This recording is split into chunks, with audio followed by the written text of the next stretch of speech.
Hello everyone, thanks for joining us today for this video recording.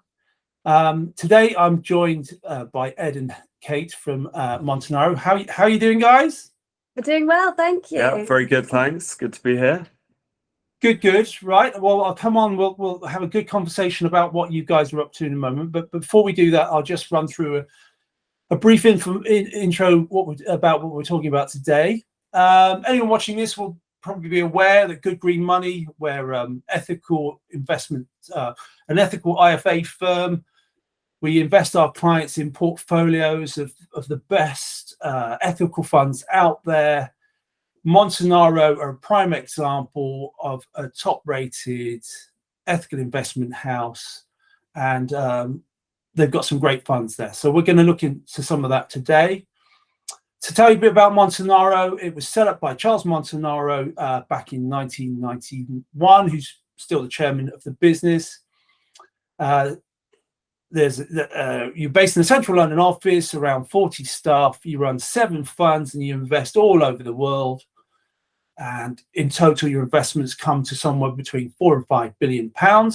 So a sizable chunk of money there being invested ethically, which is great to see. We're going to dwell on 2 funds in particular today, the Montanaro Better World Fund and to some extent the Montanaro UK Income Fund.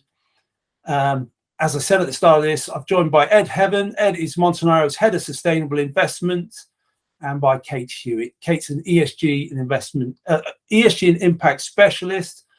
We'll probably learn a bit more about what they do today and about the 2 funds that I've mentioned. So that's my brief intro. Maybe if I start with you, Ed. What do you think? Have I got my facts about Montanaro right? Yeah, good job. Very good. So yeah, we're a boutique office based in central London, just along from the Bank of England on Threadneedle Street. We've been described before as something of an oasis in the city. So just to give you an idea of who Charles is, he's an anthropologist by training. He gets away from the pressures of fund management by disappearing off into remote areas of the world to meet with tribes that exist in places as far-flung as Papua New Guinea. That's his sort of way of de-stressing. He tends to come back into the office after those trips with weird things through his nose and hoots through his ears. And our office is, it's back there. We're in one of our small meeting rooms today. The team are surrounded by lots of plants, fish in a big fish tank. So we're a little bit different. And as you say, we've got a good team here. So there's just under 40 of us across the business, investment team of 16. We've been investing ethically since the 1990s. In the 2000s, we introduced ESG analysis, so environmental, social, corporate governance analysis into our fundamental investment process. And we launched an impact fund, the Better World Fund, that we'll get onto a little bit later in 2018. So excited to speak to you about all of that today. Well, that's excellent. Thank you, Ed. That's a very thorough addition to my introduction there. We'll drill down into the funds in a moment, but Kate, I'll turn to you. I've got just a question about part of your specialism is that you avoid the big boys. You're a small and medium specialist. So for anyone that's watching this today that perhaps hasn't invested before, what do we mean by small? We're not talking about small corner shop business, are we? What sort of size of businesses are we looking at? It's question number one. And in relation to that, tell me about the pros and cons of focusing on that sort of area of the market, small and medium businesses. Yeah, of course. So what constitutes a small business in our definition will vary a bit based on geography. So if we're looking at the UK, for example, and the sort of companies that might be held in the UK Income Fund that you mentioned at the beginning, they're likely to be between 100 million and 3 billion in terms of market cap. And so we won't invest in like say the big boys that are going to be the large cap companies. So we constitute anything over 10 billion to be large cap in the UK, but we also won't go to micro cap or AIM companies within that portfolio either. But then if we look over to the US, for example, our definition shifts slightly to sort of take into account the fact that different markets and different geographies are likely to have different sizes of business. So in the US, our idea of a small cap company will probably be anything below 20 billion in terms of market cap. So that's the sort of size that we're looking for. And we find that flexibility in definition means that we've got a good group of companies to pick from. And our approved list at the moment consists of about 270 companies, and we aim to hold 50 companies in both the UK Income Fund that you mentioned earlier and the Better World Fund that we're going to focus on today. In terms of the pros and cons, so the pros are that you're more likely to find what we call hidden gems within the small cap area, because there's less coverage, they're sort of less widely viewed by other analysts. So our big team of analysts that specialise in small cap are well positioned to find those hidden gems. We also find that we get really good corporate access, so we can go and meet management, have a lot of meetings with them, and we can have really fruitful engagement with those management teams as well. In terms of the cons, so what Ed and I often find, because we have this sustainability specialism, is because these smaller companies potentially have fewer resources to put into reporting, they often are slightly poorer at disclosing their sustainability strategies and what they're doing in terms of ESG and impact. So that can be a little bit more tricky in terms of understanding what they're doing from a sustainability point of view. But again, that can be counteracted by the fact that we have such good corporate access and we have got such good access to these management teams. So if we're finding that disclosure might be a little bit poorer in those sustainability areas, we can go and meet with management and have a discussion about how that's beneficial to them if they start disclosing a bit more about that. Oh, that's good. That's great. That's really thorough. Yeah, so you've got access to some hidden gems, lots of access. That's great. Just for anyone that's watching this, Kate did mention the AIM market. So the AIM market is a secondary market that goes below the main stock market. Some investment houses choose to invest in that for one reason or the other. These guys don't. So they're properly liquid, accessible companies. Exactly. Thanks, Haydon. No, that's cool. That's cool. Good. It's all good. Ed, I'll turn back to you now. I mean, we've spoken already so far about ESG, environmental, social, and governance, and this is an overarching approach that many businesses are taking, and different companies define it in different ways on how they approach this. I know that you were fundamental in setting up the Better World Fund, but you've been involved in this so long before that. Tell me a bit more about your ESG approach. What type of things do you look for? Yeah, sure. So let's start with the process that we use for all of our funds. So this includes every single strategy at Montanaro. We have what we call an ethical framework, and that helps us to exclude areas of the economy on ethical grounds that we don't wish to allocate capital towards. So across all of our funds, we won't invest in companies like alcohol businesses, tobacco companies, those businesses involved in the production of fossil fuels, and there are other exclusions that we have as well, and you can read about those on our website where we have an ESG handbook. So that's applied across our investment universe for all of our funds, and that's just a screen. So we basically get rid of those stocks. Our analysts don't even bother spending time on those businesses. And then we have our approach to ESG, and ESG, so appraising a company's environmental, social, corporate governance framework, is a way for us to just learn more about that business's strengths, weaknesses, risks, and try to define its quality or understand its quality profile better. We are quality investors at Montanaro, so we're trying to find the really best businesses we can find, both in terms of their financials, but also their wider profile, their ESG profile, the quality of the management team. So we have some checklists that the analysts will complete.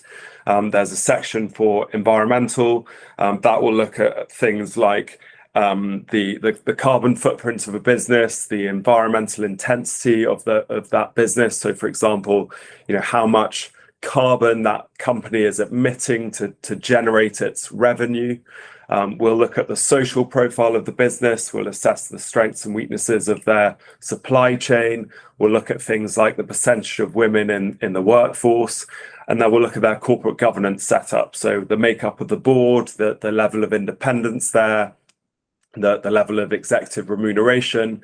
And we'll also look at the capital allocation track record of the management team. So basically, how are they using the company's assets to invest for the benefit of shareholders and their other stakeholders?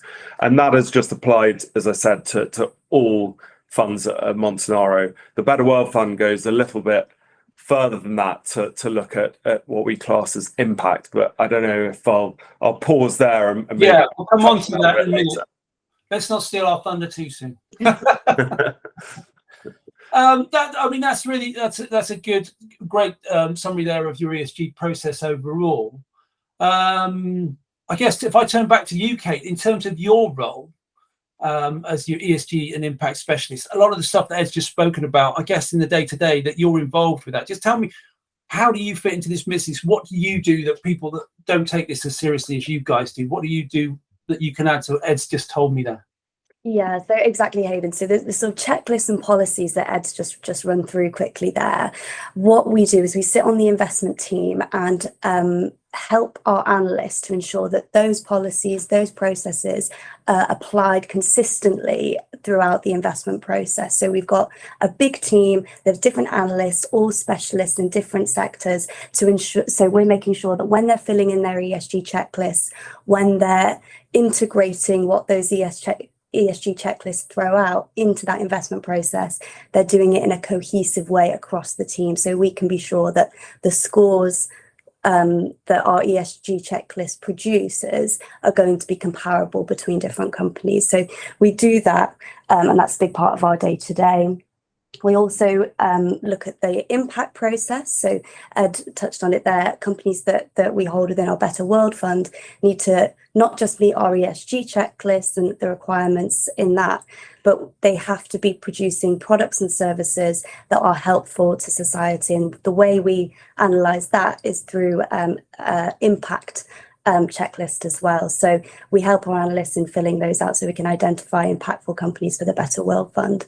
So as well as ensuring that those policies and practices are implemented throughout the investment team in a comparable way, we also look at engagement. So I touched on it slightly earlier. We get to go and meet with management, and we will discuss maybe ad hoc things that have emerged due to news flow. So, for example, we might notice that one of our companies has had a slightly increased level of greenhouse gas emissions over the past year compared to previous years. So that would mean that we want to go and speak to management, find out why that might be, and see what they're doing to address it. So that's the sort of thing we might do on an ad hoc basis. We also conduct these big project pieces called our engagement deep dives. So what we'll do is we'll select a topic that we think our clients might be interested in, and we'll speak to a number of companies to gain a better insight into how they're dealing with that topic. So this year, one of our big deep dives is on the topic of biodiversity.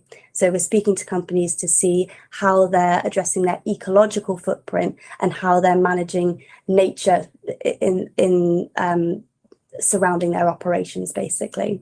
And then beyond that, we also look at our voting.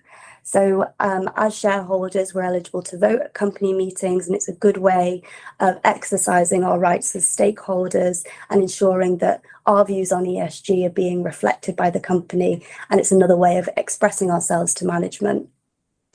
I also sit on the Sustainability Committee with Ed, and that is a committee that's made up of members from around the business, and that's to ensure that not only of our investment processes, appropriately incorporating ESG and sustainability issues, but it also helps to ensure that we as a business are reflecting those values as well in terms of how we operate. So that's an important committee for Montanaro. Goodness me, do you ever have time for holidays? I think you must. I have to keep badgering her to take holidays. Oh well, there you go. Goodness me, too conscientious. Goodness. Yeah. Yeah, I mean that's great. That's some really good detail there, Kate. And it seems like you do turn every stone that there is to turn. So you must be convinced that these are decent companies you're investing in. Ed, I'm going to turn back to you now. Better World Fund. We touched upon it a little so far, but let's dive in a bit deeper to the Better World Fund. I know that you work around 6 specific themes. I'll just list what those are. Yep. Environmental protection, green economy, healthcare, innovative technology, there you go, nutrition and well-being. Great themes. I know that you helped put this together. Tell me more about that. Why have you dwelled upon these themes in particular as the building block of that fund?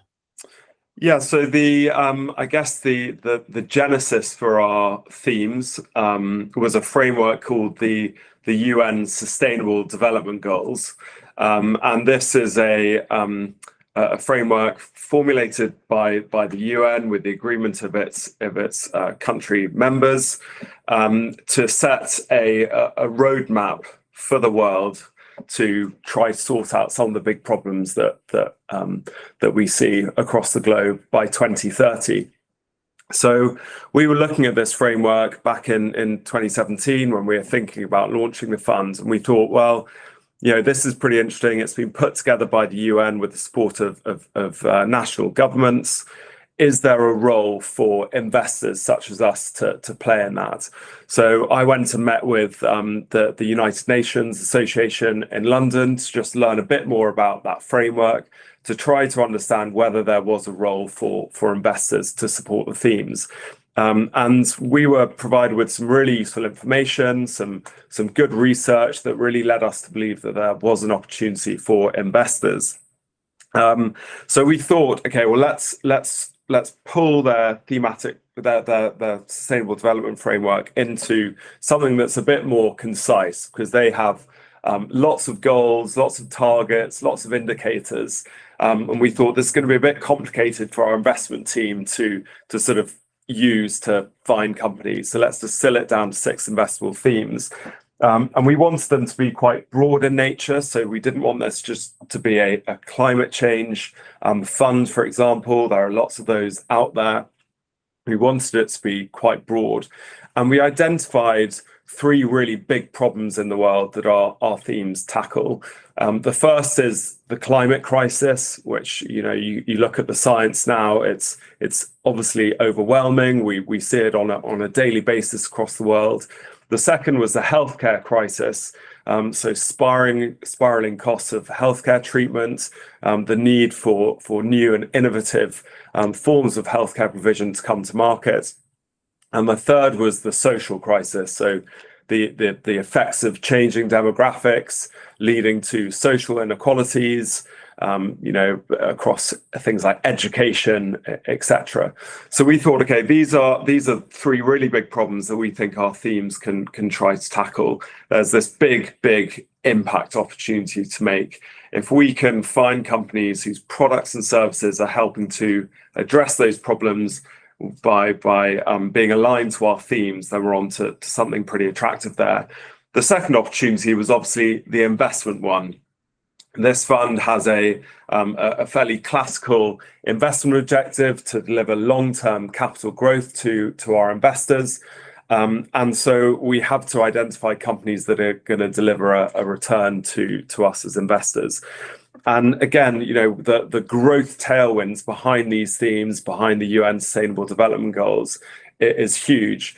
There's research that suggests there's a funding gap of about $2.5 trillion needed each year out to 2030 in order to realize the UN SDGs. So in other words, regardless of all of the money that's being plowed into these areas by governments, other parts of the economy, investors such as ourselves, need to try to shift capital into the areas that are going to deliver the solutions that we need. So there's a huge growth opportunity that we're seeing, this huge tailwind, and that really excites us. If we can find businesses that are delivering these solutions, they fit our quality criteria, they're growing strongly, they're aligned to our themes, well, that makes them very exciting businesses to be shareholders in, and that's really what the fund is all about.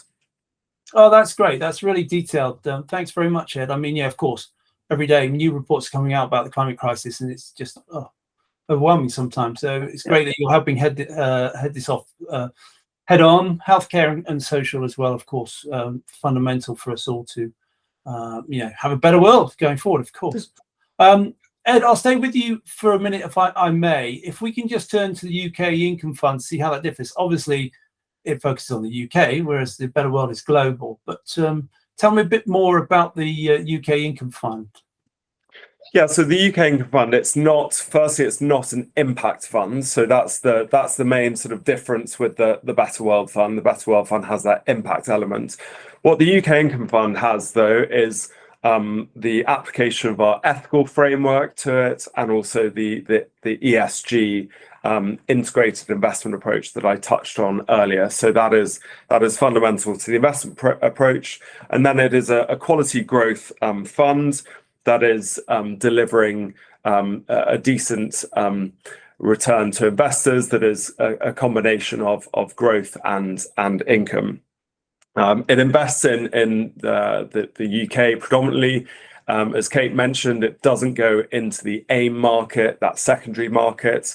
So we're investing in small and mid-cap companies. We can own up to 10% of the fund in Europe. That is in the continent. That is allowed under the terms of the fund. That just allows the fund manager basically to steal the best ideas from our European income fund, which is quite attractive. And then the fund managers are trying to balance the portfolio across some growth companies and some companies that are delivering the yields, the income to the portfolio. So, for example, we'll own Vistra, the house builder, which has a yield of sort of 9%. We'll own Discovery, the electronics component company, which has a much lower yield, but probably some slightly more exciting growth. So yeah, the fund is a classic Montanaro quality growth fund with our ESG and ethical approach. It's rated AAA by MSCI, which is really pleasing, and it's been around for a long time now. I think it was launched in 2006, so it's one of our real flagship products that we're very proud of. Oh, that's great. That's a really clear delineation between the two there. And yeah, they're both doing their piece in their own right. I'll come back to you in a minute, Kate, but just before I do, a couple of things. Your ESG handbook is just excellent. It's about 50 pages long. It's beautifully designed. I don't know who your designers are, but I'm very impressed. And there's lots and lots of information there. So anyone watching this, do go and look out the ESG handbook, if you can track it down on the website. And the other thing, the UN Sustainable Development Goals is something I've been talking to clients for years. There's a whole section on the Good Green Money website about that, which backs up the very clear explanation that Ed's given. So do look out for that. Right, we've spoken a lot about the theory. Let's drill down into some example investments, if we may. Kate, you very kindly sent me some through. I always like to look at one that's planet-based, environmentally positive, one that helps people, and then one that covers people and the planet. So if we start off, if you can tell me about the example of Ameresco, US business that is doing some great stuff. Tell me about Ameresco, Kate. Yes, of course. So Ameresco is held within the Better World Fund and is aligned to our green economy theme that Ed was talking about earlier. So Ameresco are a clean tech integrator. And what that means is that their clients will approach them when they have energy efficiency goals to meet, and they will take their aging infrastructure and provide them with efficiency measures, so upgrade their buildings, as well as providing renewable energy solutions. So They're using that clean technology to improve the energy efficiency of buildings and companies and public entities, so that they can help meet their climate goals. So I've got a couple of examples for you. So one of their clients happens to be Manchester City Council. And Manchester City Council have a net zero carbon goal in place for 2038. And what Amoresco have helped them do is improve the council buildings by installing solar panels, helping to retrofit their old buildings to ensure that they are more energy efficient and water efficient. So reducing reliance on lots of different raw materials as well. So that's an example quite close to home. If we go a bit further afield, they are a US business. So I was lucky enough to go with our renewables analyst, Manroop, to Massachusetts to visit their head offices and see some of their projects over there. So we went to a community college in Roxbury in Boston, and because this college is in a sort of quite a central location, they've had to be really clever in terms of their use of space. So they've converted the car park of the university to have a huge solar canopy to provide renewable energy for the campus. And they've also been able to drill underneath the car park to have these geothermal vaults, which help control the temperature in the campus as well as improving the insulation and efficiency of the other buildings themselves. So it's just showing that sort of innovation that the Amoresco are helping their clients to provide in order to meet these really needed climate goals. So that was really interesting to go and see. Then moving on to one of our social examples and how some of our companies are helping people. The example that I've picked is Ryman Healthcare, and this sits within our well-being theme in the Better World Fund. So Ryman Healthcare are a New Zealand business that own and operate these retirement villages for the elderly. And they have a huge range of different care options depending on the level of independence that their patients need. So they have care facilities and hospitals for those that require a bit more medical care, but then they also just have sort of a day-to-day offering as well. So if you just want to have an afternoon tea, you want to have a housekeeper pop in and make sure that the house is in good shape and everything, they offer that as well. And they're all grouped together in these sort of communities and villages so that there is still a sense of independence and freedom for these elderly residents. And as Ed was saying, part of these demographic changes means that quite a lot of populations around the world are aging, and these demographics need to be taken care of. So that's a really good offering and fits well into our well-being theme and changing demographics. I mean, those two examples are fantastic. I mean, we've move on to a third in a minute, but just a couple of extra things to add to that. Amoresco, their range is so impressive in terms of basically if you've got a big building and it needs to be fitted with more energy efficient products, etc., they are there. So public buildings, libraries, hospitals, offices, the whole lot. Some great videos on their website shows about that. There's good videos on the Ryman Healthcare as well. Some good stuff on there. Some older people having a good time, ballet dancing and reading poetry and doing some crazy stuff. So it's all about, I'm quite jealous. They seem to have great lifestyles there. Yeah, and Ed actually is intending to go and visit Ryman in October, I think. So he's going to see these villages firsthand. Yeah, so it's a business that we haven't been to see in person yet. We like to do site visits, but it's been delayed because of the pandemic. New Zealand went into a pretty heavy lockdown, so I'm going over there with an analyst, which we're really excited about. We're going to be spending time with Ryman in New Zealand, seeing a couple of their facilities, and then heading down to Australia to meet the new CEO of their Australian business over there, who's been recently appointed.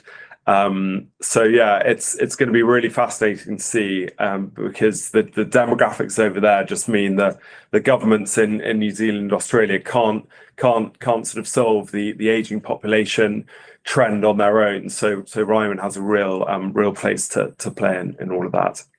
Yeah, a place both in terms of helping out the populace, but also as a potentially profitable business, of course, which is exactly. So that's where you get that balance of impact and investment opportunity that we look for in the fund. Thank you. We'll turn to the third example. Belgian company Melexis, another excellent example. So Kate, I'll let you tell us more about Melexis. Yeah, of course. So we've spoken about companies that fit into the green economy theme and our well-being theme, but Melexis sort of straddles the two. So they create these semiconductors and these sort of microelectronics that are principally used in the automotive industry. So this is helpful from an environmental point of view because these microelectronics can be used as sensors to aid fuel efficiency, and will help with the production of electric vehicles as well. So that greening of the transport system that's so desperately needed in order to address the climate crisis.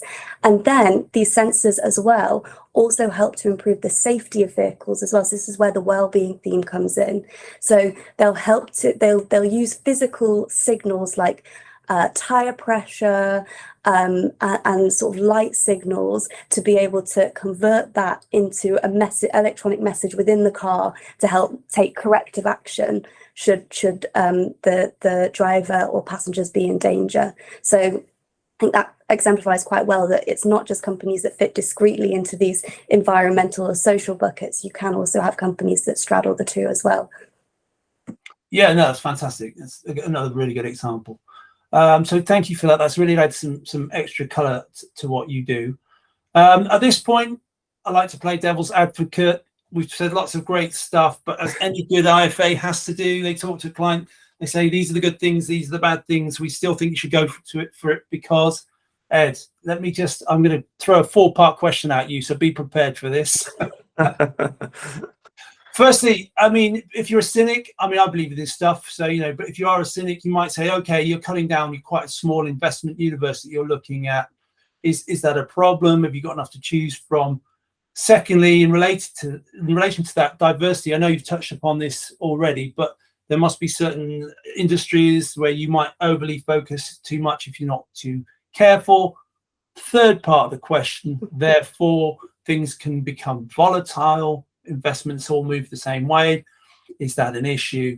And then fourthly, what happens when it goes wrong? You're going to do lots of due diligences on these business, but as you touched upon at the start of this conversation, sometimes things in the economy change, regulations change, businesses change, and they don't turn out quite how you think they should. How do you cope with those situations when things don't go quite right? So small universe, diversification, volatility, and when it goes wrong. Over to you, Ed. Yeah, some good and challenging questions there. I guess the small universe point, just to, it's something that people do think about when they consider smaller companies and our quality growth approach. But, in a way, the opposite is true. If you think of the UK, there are 1,600 listed businesses in the UK. Over 660 of those have a market cap between 100 million and 10 billion. So that is our investment universe. And yes, we filter that down by getting rid of the loss makers, the ones with poor fundamental financials. But we're still left with an awful lot of companies to look at. If you compare that to a large cap manager, the FTSE 100 is 100 companies, and if you compare large cap funds, they might not be that different. So we think, firstly, we're adding diversification by looking into our part of the market. And when you go global, I think it's something like 13,000 companies are in the global small and mid cap listed index. So really the size problem is one of having too many companies, And it's why we think we're so unique. You know, we've got this investment team of 16 people. They're sector analysts. They've been with us for many years. The team don't like us saying this now, but the average age is now above 40. So we sort of crossed that threshold. They really are an experienced bunch. And they're good at sifting through to find those hidden gems that Kate was alluding to earlier. So I think the size thing is actually an opportunity for us. You know, yes, you have to be careful when you're managing these funds. You know, we got 30 years of managing small and mid-cap companies. Charles's experience is hugely useful there. But other members of the investment team have, you know, 10, 15, 20, 25 years of investment experience as well. You know, we're sensible about managing risk, liquidity. That's why we don't go into AIM in the UK Income Fund, for example. We're very careful about how much of a company we own across all of our funds. So we won't own more than 10% of a company if we own it in more than one fund.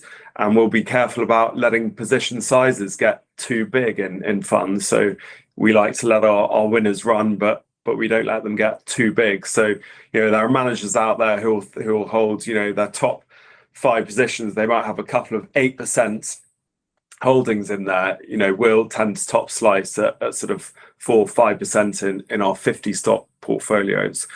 You know, in terms of volatility, yes, you know, compared to large cap, smaller companies do exhibit more volatility than their large cap peers on a historical basis. But you know, that's all about portfolio construction. There's lots of research out there that demonstrates that you should have always in your portfolio some exposure to smaller mid cap as part of a balanced approach to equity investing. And you know, say be very aware of market timing. You know, it's sort of topical now, but people see, you know, headlines about a recession. They think, okay, well, smaller companies the thing to get out of, and you know, who knows what will happen. But don't forget, market timing, it's a two-way thing. You've got to get out at the right time, you've got to get back in at the right time, and timing that is very, very difficult. So we would say always have some level of exposure. And you know, yes, things go wrong. It's why we have diversified portfolios. It's why we have 50 stock portfolios, not 10 stock portfolios. But when things go wrong internally across the investment team, that's where it's all about communication. It's about having a big investment team where the analysts are on top of the stocks that we're owning. They're aware of what's going on, what might have changed with an investment case. And if something's going wrong, it's about trying to identify whether that's just slightly changed the investment case, but the long-term story is still intact, or whether actually you just have to realize that what we thought was true, you know, a year or 2 years ago is now fundamentally shifted, and it's time to, you know, just accept something's gone wrong and you know, take the money out of that stock and put it in a better idea. And you know, that's something that as I say comes back to good communication. We have lots of meetings with the team. You know, we're constantly sort of, everyone's chatting about their stocks. It's a really collaborative process. We all sit in this one office. We're all now on Teams as well for when we're not all in the office, and the communication is really great. So, you know, I would say that's the sort of the strength of Montanaro, that collaborative team approach. That's great. That's some very candid answers you've given there. And yeah, one thing I should pick up on, which you very politely batted something back at me. I think when you mentioned volatility, you said it's all about good portfolio construction. Absolutely. We'll pull in your funds if we think they're right for our clients, mix them up with other funds that are a lot less volatile, or, you know, of a different nature, etc. So yeah, portfolio construction is key, but you do need, yeah, all sorts of funds in there doing the right thing of different nature to make a decent portfolio. So that's good. Thanks, Ed. Kate, I'm going to turn back to you because it's one area which I think is really important, and good green money, when we look for investment houses, any that fit this bill, is very important to us. You're a B corporation. Now, I'll ask you about what that means to you as a business in a moment, but let me just run through that for anyone who's not familiar with that. So a B corporation is where you have to make a fundamental promise within your business. You have to change the Articles of Association, which is a governing document. And within that, a lot of the facts and figures, well, the facts that we've spoken about today about being environmentally positive and inclusive in your workforce and good governance, etc., you have to build that within your own business. There are 5 areas that you have to abide by in order to become a B corporation: governments, workers, community, environment, and customers. You have to integrate within your business, but then also you have to produce an annual report, an impact report, saying what you've done and give some facts and figures around it. So there's nowhere to hide. If I see a business as a B corporation, I think it's a really important thing. So you guys have reached that status. What does that mean to you to become a B Corp? Well, I think you've summarised it so well there, Haydon. So Sorry, I was stealing your thunder. I can't help myself. Yeah. So we became a B Corp in 2019, and as you quite rightly say, that means that we have enshrined in our Articles of Association that we will be responsible corporate citizens. So we consider other stakeholders beyond just the direct influence of the business, but our wider influence on society and the environment as well. And it's really important that that is a public legal commitment to do that, and that's what it means to have that as part of our Articles of Association. We're also in the process of recertifying. So as you say, it's not just, we have to sort of produce these reports, but we also have to be audited every 3 years to ensure that we've got this ongoing commitment to what the B Corporation certification stands for. So we're continuing to live by those values that we originally set out in 2019. So we're going through that process at the moment. And as you say, it's a difficult process. They leave no stone unturned. They want to see that we're really embodying what those B Corp values stand for, and that we're being good corporate citizens. So as well as just having that certification, we're also quite active within the B Corporation community as well. So Ed was co-chair of the Finance and Investment Working Group, and that just meant that B corporations that were in similar fields to us, all working together to see how we could encourage other companies to make that commitment, change their Articles of Association. And we went so far as to take a group and lead a group to COP26 in Glasgow last year. And the point is that we're trying to change capitalism so that it becomes more responsible and less sort of insular, and thinks about the wider impact that businesses can have on society and the environment. And as part of that as well, we've made a commitment alongside other B Corps to be net zero by 2030, and I've joined a working group as well to help further that goal. Oh, that's really good. I didn't realise about the working group situation there, Ed. So that's added some real depth, and that's good. Yeah, green money's going through the B Corp process at the moment. So I know from the inside it's worth doing. It absolutely affects the fundamentals of how you run a business. So yeah, it's a great thing to see. Yeah. Do you know what? I think we've spoken for a long time now, and we've covered some really good ground. So I think we're more or less there. Maybe if I just turn back to you, Ed, I don't know if there's anything in particular that we've not covered that you think we should highlight today about Montanaro. Or... I think that's been a very good discussion, Haydon. So thank you so much. I mean, maybe I'll just tie it back to my opening remarks. You know, touching on Charles's background as an anthropologist. You know, it kind of that culture just goes all the way through the business, you know, through our products, the ethics, the ESG, the impact we've spoken about, to the B Corp certification that Kate mentioned, and something that's quite innovative that we've just committed to as a business. We have some charities that we partner with. We've been working with a charity in London called City Harvest for the last few years, which helps to provide food to those in need across the city. And recently we've committed to supporting Rewilding Britain, which is a rewilding organisation, so focused on environmental protection and restoring the countryside.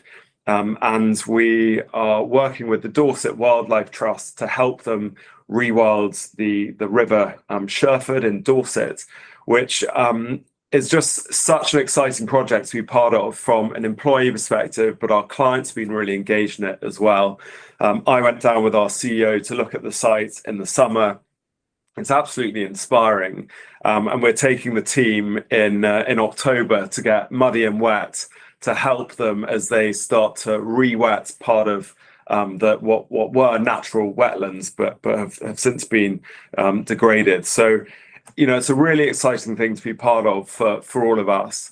And I think it just goes to show that this is a business that we're trying to practice what we preach in our investments. So when we go out and meet our companies, you know, whether it's in the UK, Massachusetts, New Zealand, we say why ESG is important to us. As investors, we're also saying it's important to us as, you know, for Charles as a business owner, and for us as employees, and for other stakeholders too. So that's real strong evidence that you're walking the walk as well as talking the talk, which I think is just fundamental. Guys, thank you. It's been excellent. Really enjoyed today. Really useful insight into what you do and these funds in particular. Before I go, anyone that's just watching this, I have to put in these warnings as ever. What you've seen today is for information only. This is not advice. If you're going to invest and you like the sound of this fund, please, please, please come to us at Good Green Money to see one of our advisors or any other decent ethical advice firm out there. There's lots of us. Also, subscribe to our YouTube channel. You'll find this video both on our website and our YouTube channel. And every time we add new content, you'll be informed there's something new coming up. Risk warnings at the end of this video as well. Make sure you read through those. So that's been excellent. Ed and Kate, thanks again for your time. I'll let you get back to the day job, and hopefully we'll catch up soon. Thanks very much. Brilliant. Thanks, Haydon. See you guys. Bye.